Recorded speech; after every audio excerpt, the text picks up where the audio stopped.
Our next speaker is Daniel Wells, and though he was not born in Great Falls, but he is the fourth generation of his family to live in the city.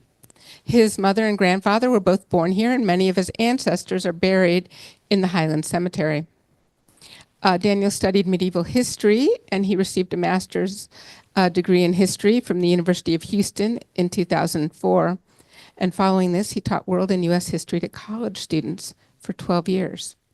And today he will be talking to us about the notorious Mollie Thompson in Great Falls. So thank you, Daniel. All right. I'm not really used to speaking through a mic, so this is going to be interesting. It's only my second time. I'm usually pretty quiet, so this is a little different for me. Anyway, Mollie Thompson was a notorious character in this city for about 4 years. And during her short time, she made a pretty large impact on the city. Years afterwards, there were editorials talking about her, remember this, horrible woman and how hard it was to get rid of her and that sort of thing. And so she's not very well known today, but at the time she was pretty well known, and not for the right reasons. Now, she herself was not particularly a criminal, at least not while she was in Great Falls. She became a criminal when she went to Canada, got into trouble and went to prison there, but that's another story. We won't worry about that. But mostly she was an enabler of crime. And that came through her management of a couple of variety theaters here in Great Falls. And of course, one is well known. People know about the Park Theater. And of course, it was around for about 10 years in Great Falls, went through numerous owners. And probably Mollie was the one that managed the theater, or ran the theater, owned the theater for longer than any of the others. Eventually, she's going to build what I call sort of an empire. And she's going to have control not only of the Park Theater, but also of the Globe Theater and also of a boarding house, which was right next to the Globe Theater. Sorry. Now, there's a number of reasons why her study, or a study of this woman, is important, because we have a number of topics which kind of intersect in her story. There's gender history. There's the history of business in early Great Falls. The history of crime in early Great Falls. It's interesting how I just happened to put those two together, crime and business, but that was just totally not planned. She was also important in the history of entertainment. She was apparently a talented performer herself. And even after she became a manager or an owner, really, of these theaters, she still continued to perform. It's an interesting topic from the standpoint of moral reform, because there were a lot of people that took notice of the things that were going on over there. And they decided, you know what, we can't have this. And eventually what they're going to do is they're going to drive her out of town. And also, and this is probably the most important to me, is she represents people on the margins. We talk about marginalized people, people who are marginalized by society. Well, she was marginalized from the standpoint that entertainers never really had a very good reputation. Surprise. You go all the way back to the Middle Ages, and these people were people you invited into the castle, but you didn't really want to associate with them too much. They were just kind of considered to be moral degenerates. So from that standpoint, I guess you can say her chosen profession would be something that would make her a person on the margin. Having said that, it's very difficult to find out a lot about Mollie Thompson, the person. I thought I had it all worked out. In my little smugness, I thought I had found the origins of Mollie Thompson and her family. Well, now I'm not so sure. For one thing, Mollie Thompson is a very common name at that time. For another, especially among Irish immigrants.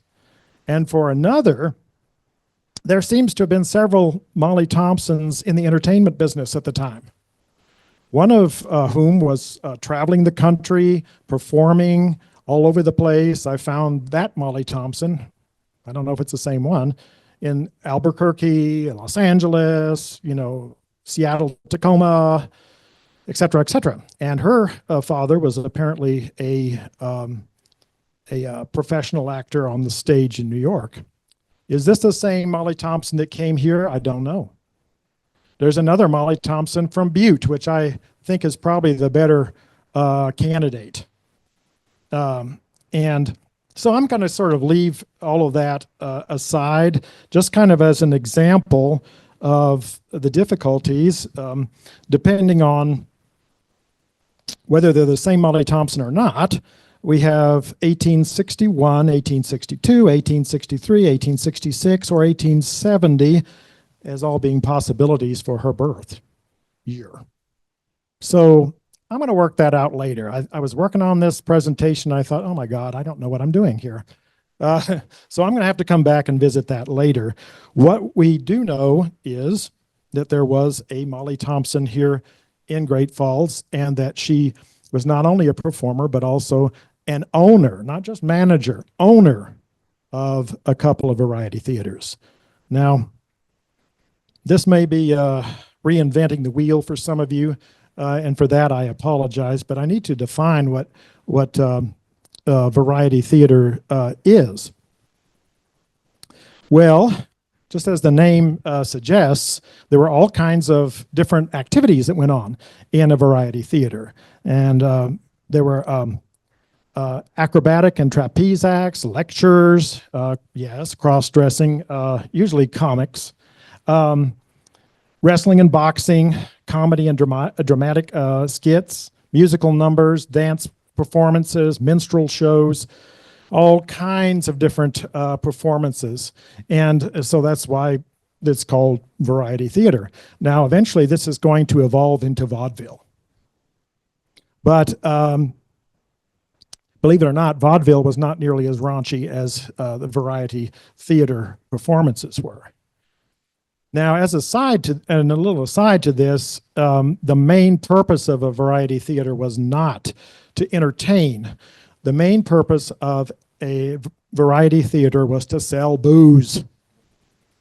And so therefore they were highly subsidized by breweries and distilleries and the alcohol industry. And one of their problems was that it was kind of, things could get out of control pretty fast at this kind of an environment with people drinking. And of course, you had your usual public drunkenness and your usual fighting and things of that sort. But what you also had was that a lot of the females who worked at these establishments supplemented their income, shall we say. And what's interesting, though, is in all of the press, all of the court papers, all the things I've looked at, there is no mention of prostitution. It's almost as though we know that this is going on because we know it happened at other variety theaters throughout the West. And of course, what they're doing is they're trying to sell alcohol because they sell alcohol. These young women sell alcohol on commission. So, getting a little friendly, a little handy with the customers, that helps to sell alcohol, which means they get more money. Sometimes these women were also performed on the stage. Now, strangely enough, you also had legitimate theater people come through and perform. So you might have Shakespeare on one night, along with people flying through the air on trapezes and things of that sort. Here in Great Falls, we had and this is pretty common in a lot of these theaters, we had a female boxer who gave exhibitions. And apparently also she had some kind of an act with a club, but they never say exactly what that was. I mean, who was she clubbing? I'm not really sure, but anyway.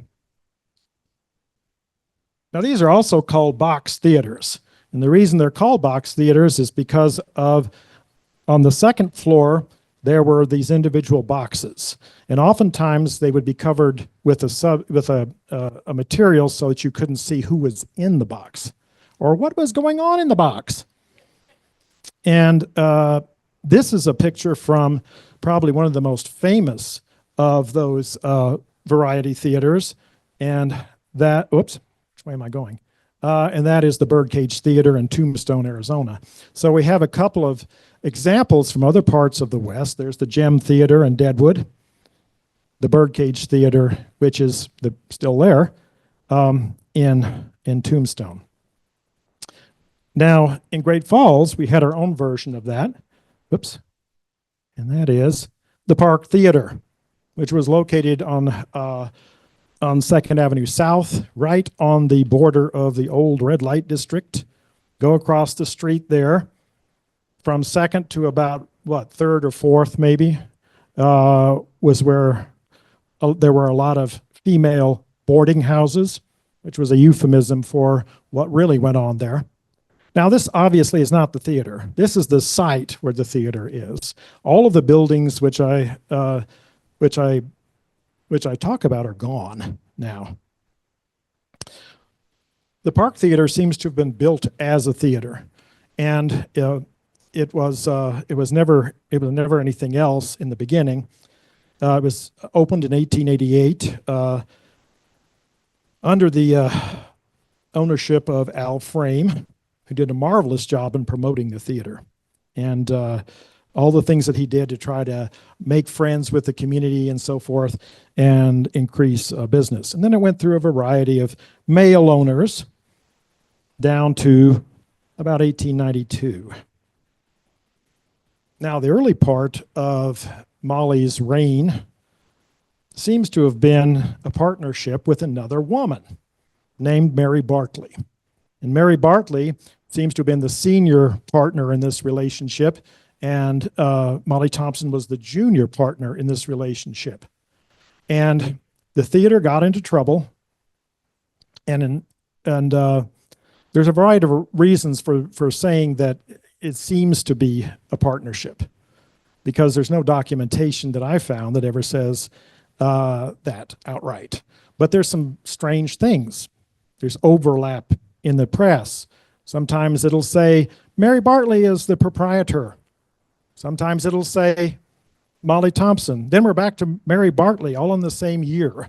There's this flip-flopping in the press as to whether or not she actually, who is the actual owner of the Park Theater. That's one reason.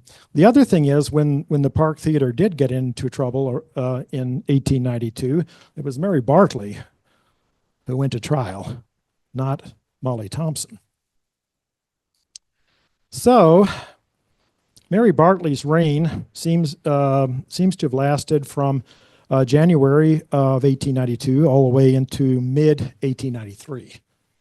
And then, for a number of reasons, Mollie Thompson takes over the theater. Well, what is this trouble that Mary Bartley got into? Well, it was a case where they had passed some rather strange laws in the legislature with the aim of trying to cut down on some of the illicit activities going on in these variety theaters. So they passed, they didn't, address some of these issues directly, but they would address them indirectly. Let's see here. The issue was having women serving alcohol or working in a place where alcohol was served. That was against the law, believe it or not, in Montana at one time. And so that is how they decided they were going to try to shut Mary Bartley and Mollie Thompson down. It seems that rather than as part of some high-minded attempt at moral reform, it was a rival saloon owner who decided that they were going to complain and file complaints with the police against a number of establishments, including the Park Theater. And the saloon owner was named Walter McNabb. Walter McNabb, however, is going to have his own life turned upside down. His gem saloon goes bankrupt. He gets arrested for domestic violence, and as so often is the case in these situations, the wife recanted her claims, and Walter McNabb went free, but he was out of the saloon business. This particular case didn't really seem to go anywhere, despite the fact that it was pretty obvious we had women working in a place where alcohol was being served. So that was a problem. Mary Bartley also got into trouble for violating the Sunday law, which was going to be a continual problem with theaters, not just with the old-fashioned variety type theaters, but also when movies come along. It's going to be an issue. It's kind of a tension, there's a tension because between the Lord's Day and respecting God, and on the other hand, making a buck, because Sunday is a time for leisure, right? When are you going to get most of your customers, right? So it's pretty important to be able to stay open on Sundays. Mary Bartley pled guilty and paid a fine of $1. What's interesting about these two cases is that later on in 1896, when they decide to try to turn the screws on Mollie Thompson and get her out of here, those are the same kinds of court cases which are going to get her out. Well, most of the, let me sort of go on here, talk about the rest of her empire. The Globe Theater. Now that building was a substantial building, and it's too bad it's not there anymore. You can see the beautiful parking lot where it used to stand, and it was a pretty substantial building, which was they went into great detail when this thing was built in 1890. And when Mollie Thompson bought it, she redid the insides. But the same kinds of concerns are going to come up. If we look at some of the things that are going on there, may not seem like much, but by our standards. But in 1892, we had one case of theft, 3 cases of assault, including an employee who struck Mollie Thompson. That particular employee had to go look for another job. And my apologies to all musicians, but he was a musician, and they seem to have problems with the musicians either fighting each other or fighting somebody at these particular establishments. And the man that struck her eventually ended up getting in trouble for domestic violence. Big surprise, right? And because he had a crooked lawyer and a smart lawyer, he got off. So we have one case of robbery, one case of fighting, public drunkenness. This is what I found in the press and also in some of the court records. Some of these cases never made it to trial because they felt like they didn't have enough evidence. 1893 is kind of quiet, right? We have a couple of cases of public drunkenness, grand larceny, which was a case filed against Mollie Thompson herself. She got off on those charges. She was accused of robbing a customer. which is also sort of a major theme of variety theaters. You get these guys drunk, and then you slip them a Mickey, and the next thing you know, their jewelry is missing and their wallets are missing. So there's another way in which the women that worked and the men that worked at these establishments supplemented their income. So she got off, and the reason she got off was because the county attorney had made a mistake in drawing up the papers for the indictment in the first place. So she was quite lucky. And this was kind of becomes a sense, seems to be a sense of frustration over as more and more of these cases come out. You can see it goes up in 1894. Public drunkenness. One of the employees was arrested for keeping an opium den. Cases of fighting. In one case, there was a Scotsman by the name of Angus MacDougall who worked at the Globe Theatre, and he decided to strangle the life out of one of the customers.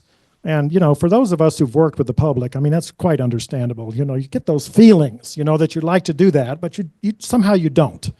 And eventually he pled guilty to that. Had another case. We know that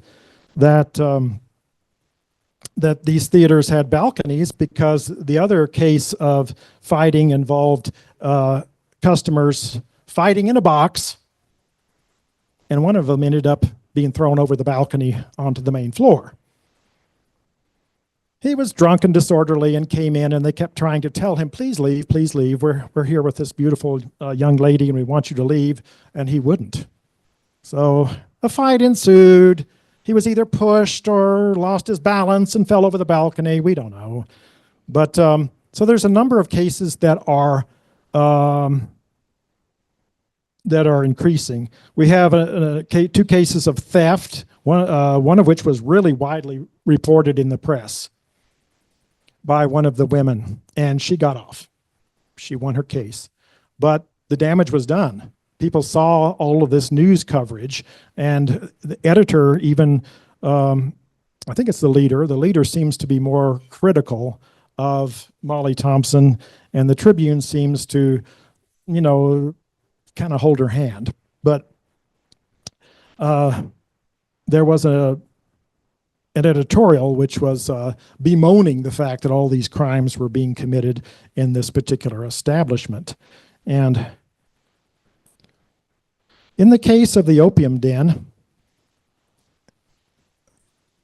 a police detective arrested this fella in his own residence, his own rooms, his own apartment, and charged him with running an opium den. That's what the law said. You cannot run an opium den. You cannot frequent an opium den.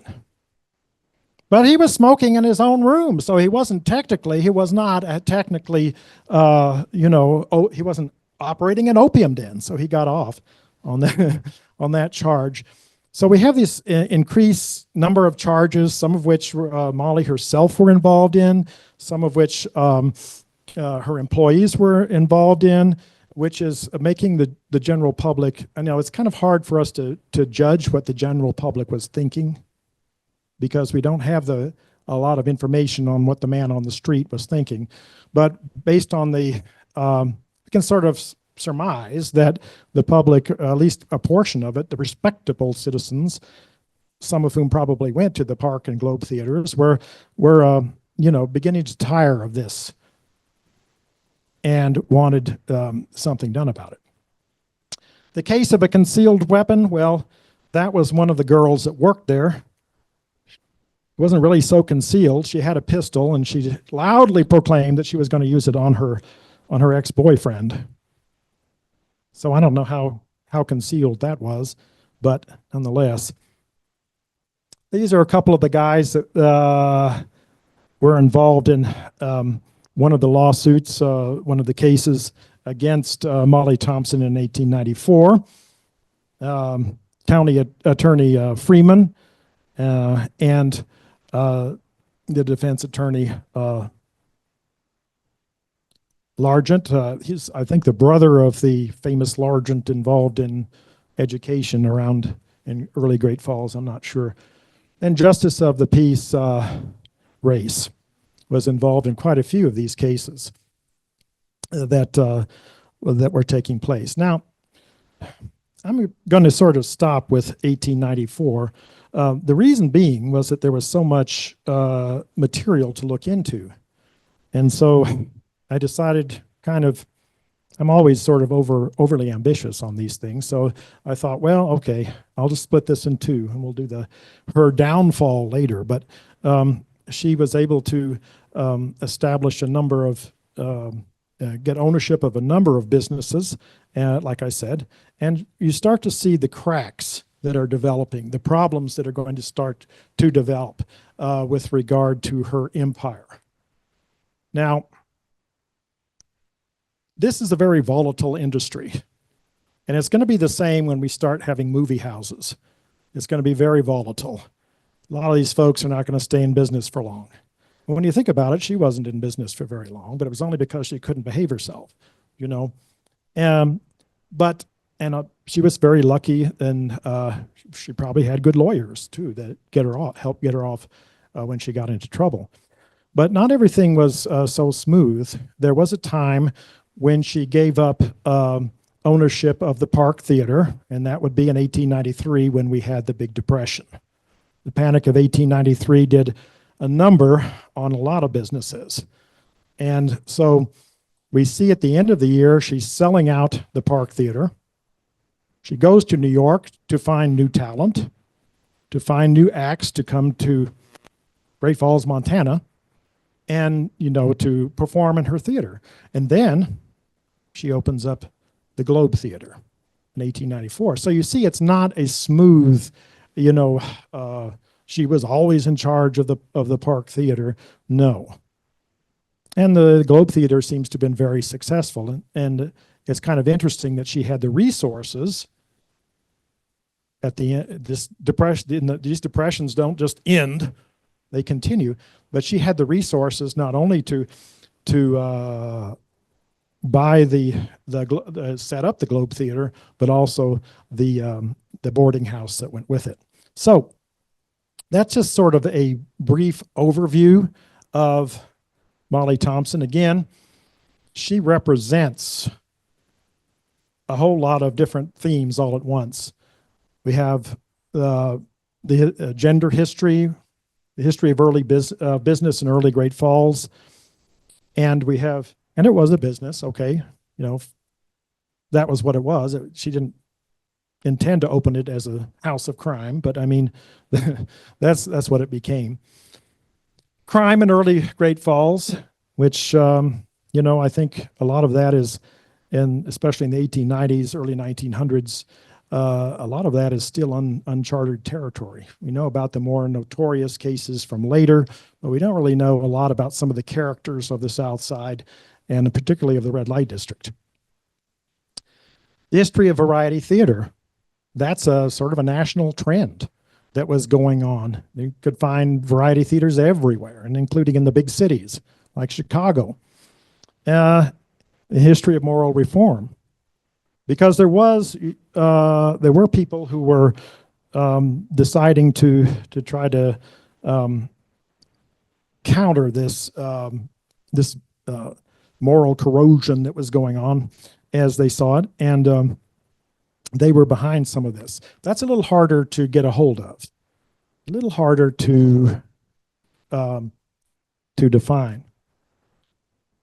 People on the margins. Well, she was definitely a person on the margins. And like I said, there's a lot about her early, her background in her early years, which we don't know. We ultimately, or at least I don't know, we ultimately don't know what happened to her after she was kicked out of Canada and released from prison up there. It's possible she went back to Butte, and we know that there's a Mollie Thompson living there for a long, long, long time. And there's a woman that has a will, and there in Silverbow County. Is it the same Mollie Thompson? I don't know. We don't know. I will try to find that out, of course. That's what I want to do eventually, but there's still some issues to be covered as far as that's concerned. Now, one last statement to be made on people on the margins. I like kind of the challenge of being able to find out what we can about this person. What is available? What can we find out? I may or may not have a picture of her. I don't know. If it's the right Mollie Thompson, I don't know. But other than that, most of these characters we don't have any pictures of. And lastly, I'd just like to thank the Cascade County Historical Society for finding the pictures that we do have. Thank you.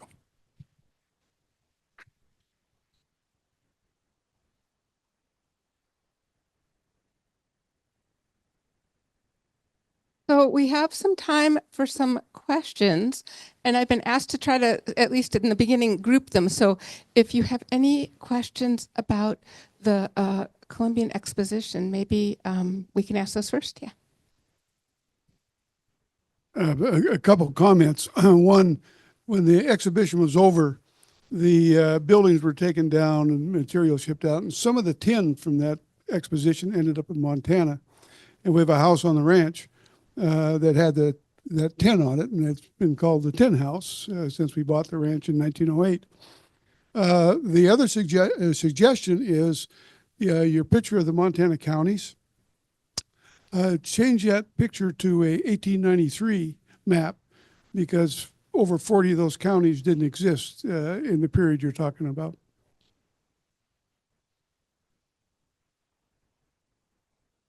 I just use that map for my own purposes and my research, because I want to see when a name comes up in one of the letters, then I just look at the map and be like, okay, and that just orients me.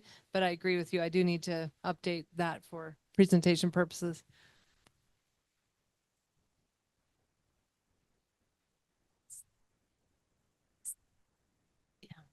So how many of the women ended up going to the?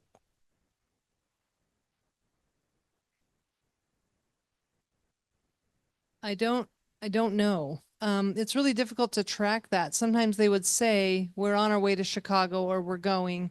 The way to track who went to the fair is that each state had guest books that they kept at the entrance of the building, and then you would sign in as you entered the building. So some of these have not survived. Unfortunately, whatever Montana had as its guest register didn't survive, at least not that I know of.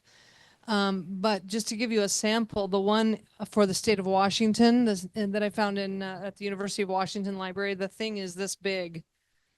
The book is like the size of half of this table and about this thick, and it's literally like hundreds of pages, and each page has 300 names on it. And so and then the ones in the state of Nebraska archives at the University of Nebraska, there's about 7 of them, and they're about this thick each. And so to find out how many people went where is to go through like registers.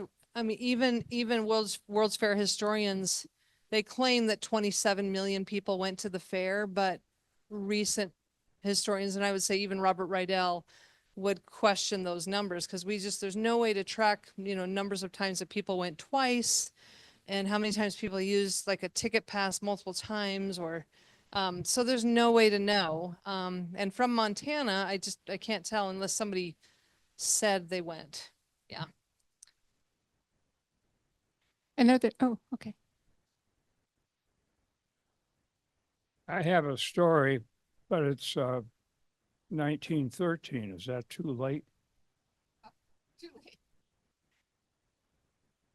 Let's get some questions. Let's get some questions first about these two, and then we'll come back to you. Okay. Do people have questions about Mollie Thompson? Okay. No, you have to. I just wondered what the main male occupations were at that time. I come from Livingston. We had the railroad. So I just wondered kind of what were the male occupations at that period of time.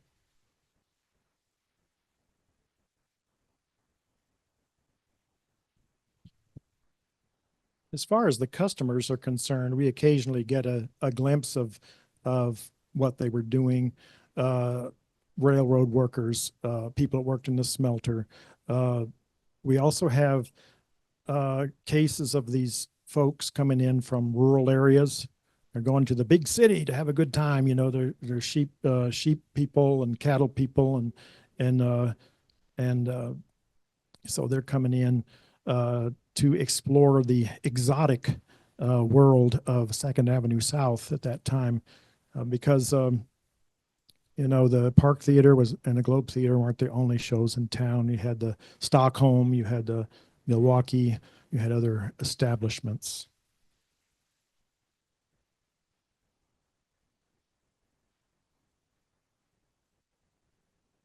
When looking for people on the fringes of society, what kind of records have you been looking at or are trying to find? What have you been successful in finding people on?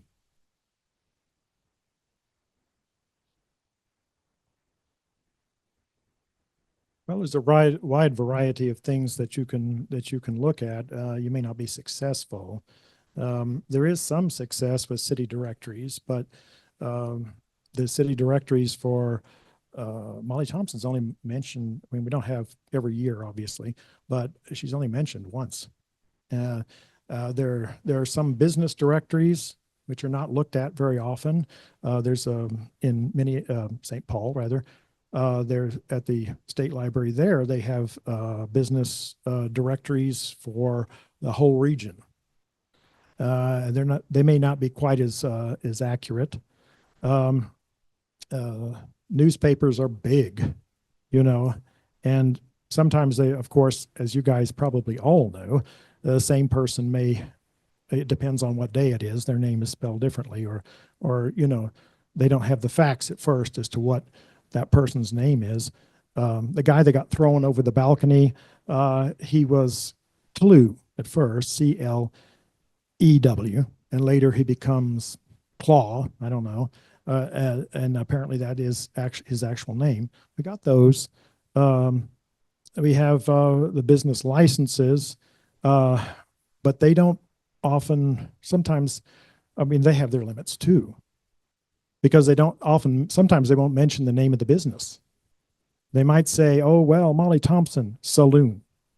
Well, might say, well, she was running a variety theater. How come it's a saloon? Well, she's selling alcohol, and also it's cheaper.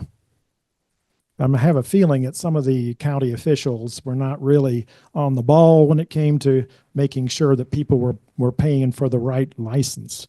So we have business licenses. Of course, the Sanborn maps are huge with regard to where things were spatially and what buildings were made out of and all that sort of thing. So I'd say it was a mixture, and it's kind of, well, you know, good luck.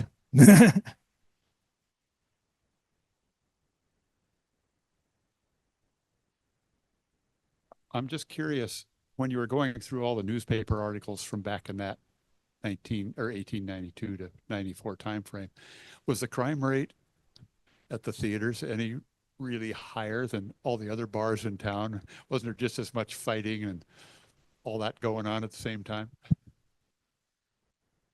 Yes. Yes. But for some reason, I don't know, they like to well, of course, part of it's my own bias. I'm looking at variety theaters, right?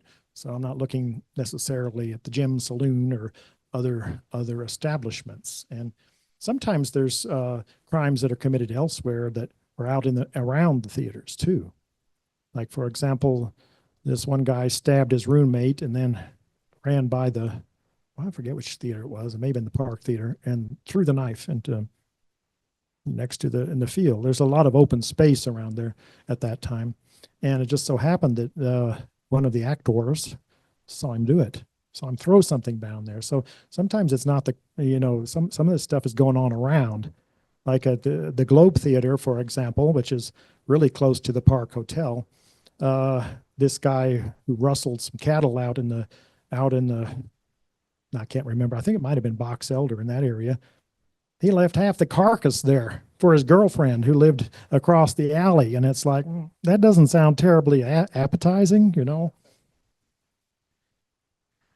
I have a question for you, which is I noticed when you were lots of those names were women that I know through the suffrage movement, and I'm wondering about what the overlap is between the suffrage movement and the World's Fair. That's a good question. In some states, it was much more conscious, and they were also participating in another kind of a sub part of the fair called the World's Congress of Representative Women, which was a large gathering of women's rights activists and suffrage activists. And so you have some states that were actively participating in that. In this case, I was trying to make the point that most of these women weren't consciously or overtly suffrage activists, but Martha herself was. In the rest of the letter that I didn't finish quoting from, after she talks about how, working with these women has taught me that women need to learn how to be smart. And then she jumps right into, by the way, Mrs. Howie, when should we bring up a suffrage bill again? And she goes into a suffrage discussion. And so I would say that one of the arguments I want to make in the book is that this was kind of nascent organizing efforts for women, kind of like practice laboratories for what it's like to organize, what it's like to get together with other women. And some of these women clearly were not experienced in that, had no experience in what it was like to go and do committee work and be outside of the home and make decisions. And clearly we're seeing some of that play out in these complaints about leadership. But some of them were seeing that, and Martha was definitely seeing that as this is like a laboratory for women to learn how to start organizing and to be active and political. So. All right. My,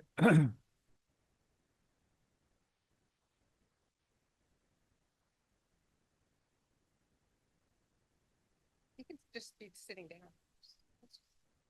my grandfather came here in 1892. He had passed the bar exam in Ohio, and that allowed him to become admitted to the Montana bar. One of his first jobs was either assistant county attorney or city attorney. But talking about Mollie Thompson reminded me of the fact that he prosecuted either Mollie Thompson or somebody with a very similar name in the 1895 in that era for serving liquor at a certain time. And so the charge was filed, and my grandfather lost the case because he alleged that this offense had occurred on a Wednesday, and the defense said, no, it had to be, if it happened, it had to be either Thursday or Tuesday. And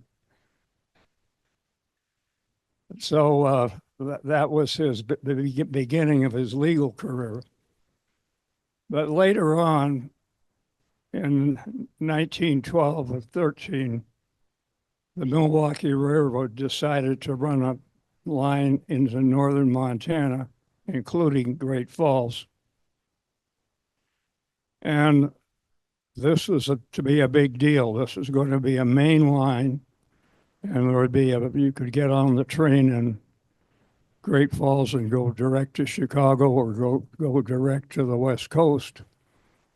There's a lot of money being spent, a lot of activity, and this attracted a certain class of women who knew they could make a quick buck.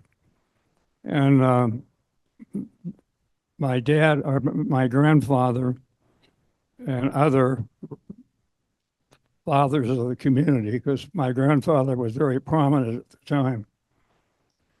So he and O.S. Warden, publisher of the Tribune, and somebody else formed a committee, and they negotiated with the madams that were coming to Great Falls. And they had a deal. My grandfather was a local attorney for the Milwaukee. Coincidentally, Ransom Cooper was senior partner in the firm that I practiced with, which became Jardine, Stevenson, Weaver. Ransom Cooper was on the committee. And they negotiated with the Madams. And this is not put in writing, but the Madams agreed that the Milwaukee Railroad would build a suitable facility, which the railroad did. It called, referred to as 10th Alley South. You drive off 10th Avenue South around 2nd Street. You drive down kind of a windy curve, and right there's a business called The Other Guys. And there's a therapy center down there too. That's where it was located. So they built this substantial brick building. And the ladies of the night did arrive in droves and apparently were very successful. My grandfather was kind of an outgoing guy. He liked jokes. He liked a sense of humor. O.S. Warden, on the other hand, was very dignified. I think he wore pince-nez glasses. Very important and very aware of his importance. So he was very self-important. And my dad tells this story because he was part of it. He was a little boy. He was 12 years old. And one day down on the corner of the Rainbow Hotels and across the street was the Great Falls National Bank. Across also in the neighborhood was a post office. So this is a very busy intersection. And my grandfather saw O.S. Warden across the street, and his nickname was Doc. My grandfather says, "Hey, Doc, do you remember when we were on the whorehouse committee?" And with that, please thank our speakers.